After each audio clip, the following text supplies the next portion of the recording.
बड़ी चर्चा कांग्रेस सांसद प्रियंका गांधी नवनिर्वाचित सांसद पैलेस्टाइन प्रेम को नहीं बढ़ला चर्चा। प्रियंका बैग पर सृष्टि है राजनैतिक बद।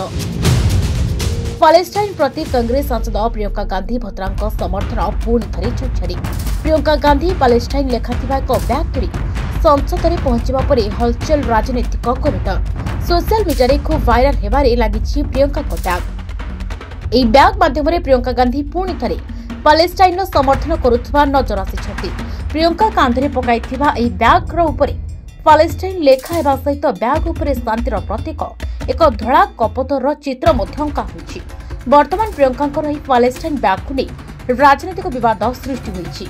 बीजेपी प्रियंका को टार्गेट करने सहित संख्यालघु तुष्टिकरण सांघातिक अभियोग लगाई। या पूर्व प्रियंका गांधी गत जुलाई और अक्टोबर मासरे पैलेस्टाइन समर्थन रे ट्वीट करथिले। से सांसद होगा पर भारत में पैलेस्टाइन राष्ट्रदूत को भेटिले। एमितिक पैलेस्टाइन राष्ट्रदूत व्हाइट निर्वाचन में विजय पर प्रियंका को जणाइथिले शुभेच्छा। Bureau report Hiranchal live. तेरे एभली किसी गुरुत्वपूर्ण खबर देखा चाहती आम चैनल को लाइक सब्सक्राइब और शेयर करो।